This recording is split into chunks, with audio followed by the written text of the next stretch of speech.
Friends Technos 2001 అందరికి స్వాగతం. మీరు డేట్ వచ్చేసరికి జనవరి 27, 2026, టైం వచ్చేసరికి 4 PM అవుతుంది. ఇప్పుడు వరకున్న న్యూస్ అయితే ఇవి. ఐక్యూ 15 లాంచ్ డేట్ అఫీషియల్గా ఐక్యూ కన్ఫర్మ్ చేసింది. నిన్న చెప్పా కదా మీకు ఫిబ్రవరి 24th, 25th ఆ రేంజ్లో ఉండొచ్చు అని చెప్పేసి. ఇప్పుడు అఫీషియల్గా డేట్ అయితే కన్ఫర్మ్ అయిపోయింది. ఫిబ్రవరి 24 ఐక్యూ 15R లాంచ్ అవ్వబోతుంది. దీని ఫస్ట్ లుక్ వీడియో మన ఇన్స్టాగ్రామ్లో వస్తుంది ఒక 2-3 డేస్లో. ఒకవేళ మీరు ఎలా ఉంటుంది ఫోన్ చెక్ చేయాలనుకుంటే రీల్ చెక్ చేయండి. ఒకవేళ ఇంకా మీరు మన ఇన్స్టాగ్రామ్ అకౌంట్ ఫాలో అవ్వకపోతే మాత్రం కింద డిస్క్రిప్షన్లో మన ఇన్స్టాగ్రామ్ అకౌంట్ లింక్ ఉంటుంది, అక్కడ నుంచి ఫాలో అవ్వచ్చు. ఈ ఫోన్ OnePlus 15R కాంపిటీటర్ అని చెప్పొచ్చు. అదే ప్రైస్లో రావచ్చు, 40-45 వేల మధ్యలో మనకి నెట్ ఎఫెక్టివ్ ప్రైస్ రావచ్చు. దీనిలో కూడా 1.5K డిస్ప్లే ఉంటుంది, 144 refresh display, 8 Gen 5 processor, 7600 mAh battery, 100 what flash charging. Specs బాగానే ఉంటాయి. కాంపాక్ట్ సైజ్లో కూడా ఉంటుంది ఫోన్, 6.59 ఇంచ్ సైజ్లో ఉంటుంది. ఈ ఫోన్ కోసం కూడా చాలా మంది అడుగుతున్నారు ఐక్యూ 15R గురించి. అఫీషియల్ డేట్ ఇది ఫిబ్రవరి 24. వివో ఈరోజు వివో X200 లాంచ్ చేసింది. దీని ప్రైస్ 60,000 పెట్టారు. 12GB 256GB model. 5,000 రూపాయలు బ్యాంక్ ఆఫర్ ఇస్తున్నారు. 55,000 రూపాయలకు వస్తుంది. ప్రజెంట్ 2,000 రూపాయలు కూపన్ డిస్కౌంట్ కూడా వస్తుంది. 53,000 రూపాయలకి అయితే వస్తుంది. ఒకవేళ మీరు X200 FE కొనే ఉద్దేశం ఉంటే మాత్రం దానికంటే ఇవి చాలా బెటర్ ఫోన్ ఇది వివో X200T. ఒకవేళ మీరు కంప్లీట్ డీటెయిల్గా చెక్ చేయాలనుకుంటే ఈరోజు అన్బాక్సింగ్ వీడియో మన ఛానల్ అయితే పోస్ట్ చేశాను. చెక్ చేయాలనుకుంటే ఇక్కడ కార్డ్స్లో వస్తే ఇక్కడ నుంచి చెక్ చేయొచ్చు, లేకపోతే ఎండ్ కార్డ్స్లో కూడా పెడతా, డిస్క్రిప్షన్లో పెడతా, అక్కడ నుంచి చెక్ చేయండి. నెక్స్ట్ న్యూస్లోకి వెళ్ళే ముందు డీల్ ఆఫ్ ద డే చూసుకుంటే స్కై బ్యాగ్. ఇది కాలేజ్ బ్యాక్ ప్యాక్లో కూడా యూస్ చేయొచ్చు మీరు. జస్ట్ 301 రూపాయలకి అయితే వస్తుంది. దీనిలో చాలా డిఫరెంట్ మోడల్స్ కూడా ఉన్నాయి. ఇప్పుడు స్కై బ్యాగ్స్ మీద ఆఫర్స్ నడుస్తున్నాయి అమెజాన్లో. ఒకవేళ మీరు చెక్ చేయాలనుకుంటే కింద లింక్ డిస్క్రిప్షన్ ఉంటుంది, అక్కడ నుంచి చెక్ చేయొచ్చు. అండ్ ఇంకొకటి LG front loaded washing machine కూడా 8 kg 5-star వాషింగ్ మిషన్. ఇది వైఫై సపోర్ట్తో కూడా వస్తుంది. దీని మీద చాలా డిస్కౌంట్ వస్తుంది. 2,000 రూపాయలు కూపన్ డిస్కౌంట్ వస్తుంది. అండ్ 5,500 రూపాయలు HDFC క్రెడిట్ కార్డ్ మీద డిస్కౌంట్ వస్తుంది. మొత్తం 7,500 రూపాయలు డిస్కౌంట్ అయితే వస్తుంది. ఇప్పుడు ప్రజెంట్ దీని నెట్ ఎఫెక్టివ్ ప్రైస్ వచ్చేసరికి 27,490 రూపాయలకి అయితే వస్తుంది. ఎల్జీ బ్రాండ్ నుంచి వాషింగ్ మిషన్, అది కూడా 8 kg front loaded 5-star washing machine. ఒకవేళ డీల్ మీరు చెక్ చేయాలనుకుంటే కింద డిస్క్రిప్షన్ లింక్ ఉంటుంది, అక్కడ నుంచి మీరు చెక్ చేయొచ్చు. నెక్స్ట్ యాపిల్ నిన్న సైలెంట్గా Apple AirTag 2nd generation launch చేసింది. ఫస్ట్ జనరేషన్ కంటే అంటే AirTag 1 కంటే AirTag 2 ఇప్పుడు డిస్టెన్స్ కొద్దిగా 1.5x లాస్ట్ జనరేషన్ తో కంపేర్ చేస్తే డిస్టెన్స్ ఎక్కువ కవర్ చేస్తుంది. దాంతోపాటు AirTag కి సౌండ్ వస్తుంది కదా, స్పీకర్ సౌండ్, అది మీకు కొంచెం లౌడ్ చేశారు. ఇది మీకు అల్ట్రా వైడ్ బ్యాండ్కి సపోర్ట్ చేస్తుంది కాబట్టి యాపిల్ వాచ్ సిరీస్ 9 ఎబో వాచ్లకు సపోర్ట్ చేస్తుంది. యాపిల్ వాచ్ అల్ట్రా 2కి సపోర్ట్ చేస్తుంది. ఐఫోన్ అయితే అన్నిటికి సపోర్ట్ చేస్తుంది. దీనికోసం అప్డేట్ కూడా ఇచ్చారు ఐఫోన్స్కి. ఇప్పుడు AirTag 2 సపోర్ట్ కోసం లాస్ట్ నైట్ అప్డేట్ అయితే ఇచ్చారు. ఇట్లా స్పెషల్ ఏంటంటే పాత ఫోన్ ఒక దానికి అప్డేట్ ఇచ్చారు వీళ్ళు. ఐఫోన్ 5s మీకు గుర్తుండే ఉంటుంది, 2013లో ఇది లాంచ్ అయింది. 2023లో లాస్ట్ అప్డేట్ వచ్చింది దీనికి, తర్వాత అప్డేట్స్ ఏమి ఇవ్వలేదు. ఇప్పుడు నిన్న దీనికి iOS 12.5.8 అప్డేట్ అయితే ఇచ్చారు. ఎందుకు ఇచ్చారంటే device activation, face time, iMessage వీటికి సపోర్ట్ కొద్దిగా ఎక్స్టెండ్ చేయడానికి ఈ అప్డేట్ అయితే ఇచ్చారు. అందరూ యాపిల్ని అప్రిషియేట్ చేస్తున్నారు. 2013లో లాంచ్ అయిన ఫోన్ కూడా ఇప్పుడు అప్డేట్ ఇచ్చారని చెప్పేసి. యాపిల్ AirTag 2 ప్రైస్ వచ్చేసరికి 3,790 రూపాయలు పెట్టారు. ఒకవేళ మీరు ప్యాక్ ఆఫ్ 4 కొన్నారనుకోండి 12,900 రూపాయలకి అయితే వస్తున్నాయి. దీంతో పాటు ఇంకొక అద్భుతాన్ని యాపిల్ లాంచ్ చేసింది నిన్న. వాచ్ కి స్ట్రాప్ ఉంటుంది కదా, కొత్త స్ట్రాప్ తీసుకొని వచ్చారు యాపిల్ వాచెస్ కి. దీని పేరు బ్లాక్ యూనిటీ అంట. దీని కాస్ట్ వచ్చేసరికి 9,500 రూపాయలు పెట్టారు. 9,500 అంటే మంచి ఆండ్రాయిడ్ వాచ్ వచ్చేస్తుంది. ఆ ప్రైస్ కి యాపిల్ స్ట్రాప్స్ అమ్ముతుంది. అంతేకాదు యాపిల్ Air 2 ఉంది కదా, ఐఫోన్ Air 2, దీని గురించి కూడా కొన్ని రిపోర్ట్స్ అయితే వస్తున్నాయి. ఐస్ యూనివర్స్ చెప్తున్న ప్రకారం చూసుకుంటే PCBలో చేంజెస్ అయితే చేస్తున్నారు. ఎలాస్టిక్ మెటీరియల్ అయితే యూస్ చేస్తున్నారు.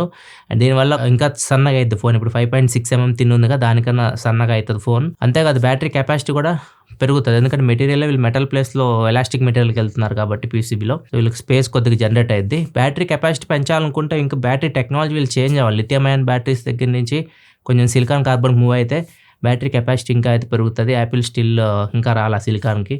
మరి చూద్దాం నెక్స్ట్ జనరేషన్ ఐఫోన్ Air 2లో అయినా సిలికాన్ కార్బన్ యూస్ చేస్తారేమో. అండ్ ఈ ఫోన్ చాలా మంది అనుకున్నది అసలు యాపిల్ తీసుకురాదు, ఐఫోన్ Air లాస్ట్ ఇంకా స్లిమ్ ఫోన్ తీసుకురాదు అనుకుంటున్నారు. కాకపోతే ఈ సిరీస్ యాపిల్ కంటిన్యూ చేస్తుంది. ఐఫోన్ Air 2 కూడా మనం చూడొచ్చు. నెక్స్ట్ శాన్ ఫ్రాన్సిస్కో కోర్టులో చాలా మంది వాట్సాప్ మీద అయితే లాసూట్ ఫైల్ చేస్తూ ఉన్నారు. ఎందుకంటే వాట్సాప్ ఏదైతే మన మెసేజ్ మనం చేస్తుంటాం వాట్సాప్లో, అవన్నీ ఎండ్-టు-ఎండ్ ఎన్క్రిప్షన్ అయితే ఉంటుంది. వీళ్ళు ఏమి కేసు వేశారంటే, ఇది వాట్సాప్ ఎంప్లాయీస్ ఎవరైనా కానీ, వాట్సాప్లో పనిచేస్తుంటారు కదా, వాళ్ళు ఎవరైనా కానీ మన చాట్స్ని డీక్రిప్ట్ చేయొచ్చు. ఎన్క్రిప్ట్ అయిన వాటిని వాళ్ళ దగ్గర కీ ఉంటుంది, వాళ్ళు డీక్రిప్ట్ చేయొచ్చు. డీక్రిప్ట్ చేసి మన చాట్స్ మొత్తం వాళ్ళు చదవచ్చు అని చెప్పేసి వీళ్ళు ఒక ఎలిగేషన్ తోటి కేసు అయితే వేశారు.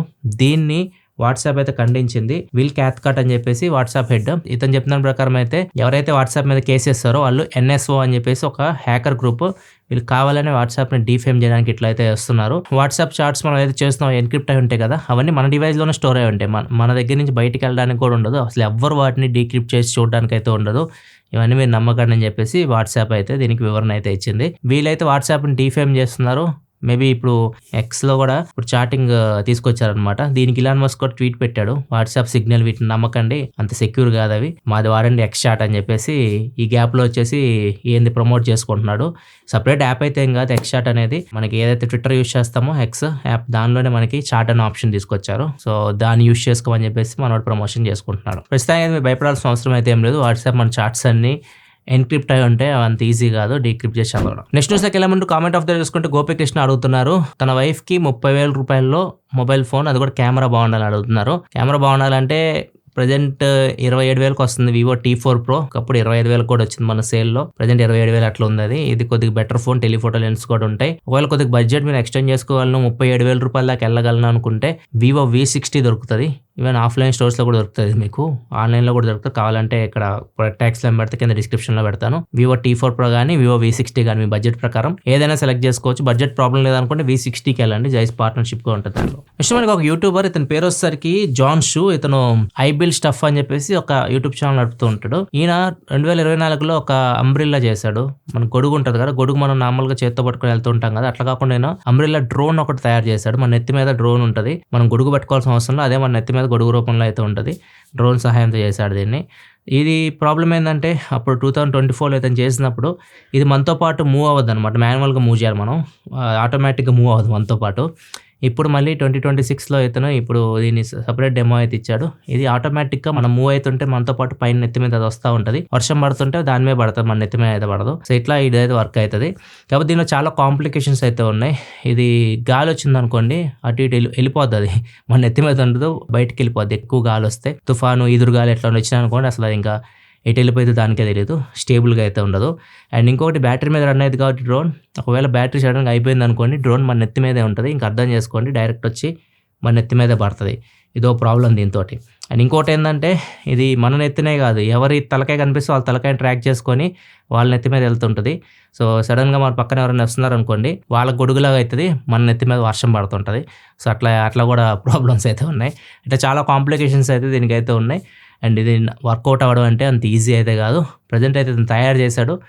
దీని వెయిట్ కూడా ఎక్కువ, నార్మల్ గొడుగు మనం చాలా లైట్ వెయిట్ ఉంటుంది, ఎక్కడికైనా తీసుకెళ్ళిపోవచ్చు. దీన్ని మనం పట్టుకొని వెళ్ళాలన్నా కానీ తలకాయ నొప్పి, ఇది ప్రాక్టికల్గా వర్కౌట్ అయ్యేలాగా అనిపించట్లేదు. నెక్స్ట్ కన్జ్యూమర్ కోర్టు 2 కేసులు తీర్పు అయితే ఇచ్చింది.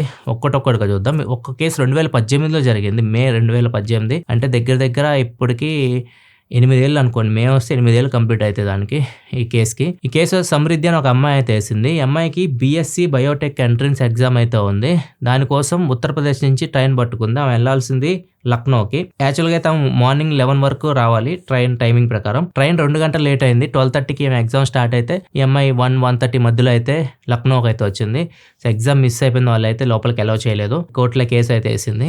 సో ఇప్పుడు తీర్పు ఏమిచ్చిందంటే కోర్టు అమ్మాయికి 9,10,000 రూపాయలు కంపెన్సేషన్ గా చెల్లించాలి అని చెప్పేసి కోర్టు తీర్పు ఇచ్చింది. ఎవరు చెల్లించాలంటే రైల్వే శాఖ. ఇంకోటి వచ్చేసరికి హర్యానా జరిగింది. ఇది రీసెంట్ గా జరిగింది, 2025 జూలైలో జరిగింది. ఒక అతను రెస్టారెంట్ కి అయితే వెళ్ళాడు హర్యానాలో. రెస్టారెంట్ వచ్చేసరికి గార్డెన్ గ్రిల్స్ అంట. ఫుడ్ ఆర్డర్ ఇచ్చారు. ఫుడ్ ఆర్డర్ ఇచ్చిన తర్వాత హోటల్ వాళ్ళని అడిగారు అనమాట, వాటర్ ఫ్రీగా ప్రొవైడ్ చేయాలి, వాటర్ ఇవ్వండి అంటే వాళ్ళు వాటర్ మేము ఇవ్వం, వాటర్ బాటిల్ కొనుక్కో, ప్రైస్ కూడా 40 రూపాయలు, కొనుక్కో లేపట్లేదు అన్నారు. సో అతను వాటర్ బాటిల్ ఒకటి కొనుక్కోడానికి తాగాలి కదా దాహానికి, అతను వాటర్ బాటిల్ ఒకటి కొనుక్కొని తాగారు. తర్వాత కోర్టులో కేసు వేశాడు, ఇట్లా వాటర్ ప్రొవైడ్ చేయలేదు మాకు అని చెప్పేసి. ఇప్పుడు దీనికి తీర్పు ఏమి ఇచ్చారంటే 3,000 రూపాయలు జరిమానా విధించారు వాళ్ళకంటే. 3,000 రూపాయలు కంపెన్సేషన్ ఇవ్వాలి, అండ్ దాంతోపాటు 40 రూపాయలు వాటర్ బాటిల్ చెల్లించాలి కదా, అవి కూడా ఇవ్వాలి. 3,040 రూపాయలు వీళ్ళకి ఇచ్చేయాలి.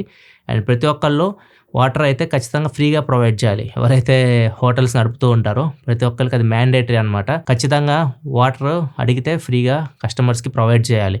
వాళ్ళు వద్దు మాకు మీ ప్రొవైడ్ చేసి వాటర్ వద్దు, వాటర్ బాటిల్ తీసుకురా అంటేనే అప్పుడు మీరు వాటర్ బాటిల్ అమ్ముకోవాల్సి ఉంటుంది. ఇతని పేరు అలెక్స్ హోనాల్డ్. ఇతను నెట్ఫ్లిక్స్లో కొలాబ్ అయ్యి, ఇతను మౌంటైన్ క్లైంబర్ అనమాట, కొండలు కొట్లు ఎక్కుతుంటారు కదా, సో ఆ టైప్ అనమాట.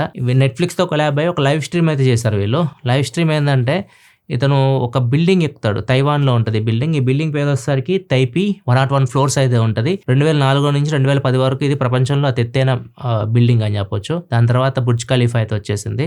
అప్పటి వరకు ఇదే ఎత్తైన బిల్డింగ్. ఈ బిల్డింగ్‌ని ఎక్కుతాడు అతను కింద నుంచి పైదాకా 91 మినిట్స్‌లో ఎక్కుతాడు. మొత్తం లైవ్ స్ట్రీమ్ అయితే చేసింది నెట్‌ఫ్లిక్స్. దీనికి మంచి వ్యూవర్‌షిప్ అన్నీ వచ్చినాయి. అట్రాక్షన్ అంతా వచ్చింది. దీనికి ఇతనికి చెల్లించింది నెట్‌ఫ్లిక్స్ వచ్చేసరికి $500,000 చెల్లించింది. అంటే 4,50,00,000 అలా చెల్లించింది. సో ఇది బాగా వైరల్ అయింది ఇప్పుడు. దీని కింద మిస్టర్ బీస్ట్ అయితే కామెంట్ పెట్టాడు. ఇదేదో నా ఛానల్ లైవ్ స్ట్రీమ్ చేస్తే నెట్‌ఫ్లిక్స్ ఇచ్చిన దానికంటే ఇంకా ఎక్కువ నేను పే చేసేవాడిని అన్నట్లుగా మిస్టర్ బీస్ట్ అయితే కామెంట్ అయితే పెట్టాడు. అంటే అతను చేసిన రిస్క్‌కి చాలా తక్కువ డబ్బులు ఇచ్చింది నెట్‌ఫ్లిక్స్ అని చెప్పేసి మిస్టర్ బీస్ట్ ఉద్దేశం అనమాట. ఇది ఇప్పటివరకు న్యూస్ అయితే. ఎపిసోడ్ మీకు నచ్చింది అనుకుంటున్నాను. అండ్ నిన్న చెప్పా కదా వ్లాగ్, నిన్న టెక్ న్యూస్‌లో వ్లాగ్ పెడతా అని చెప్పా కదా, అది లేట్ అయిపోయింది ఎడిటింగ్. సో అందుకే నిన్న పెట్టలేదు. ఈరోజు మార్నింగ్ పోస్ట్ చేశాను. ఒకసారి చెక్ చేయాలనుకుంటే ఇక్కడ మీరు చెక్ చేయొచ్చు. గివ్‌అవేకి సంబంధించి బాగుంటుంది వ్లాగ్, ఒకసారి చెక్ చేయండి. దీంతో పాటు వివో X200 వీడియో కూడా కనిపిస్తుంటుంది. ఇక్కడ నుంచి మీరు కావాలంటే చెక్ చేయొచ్చు.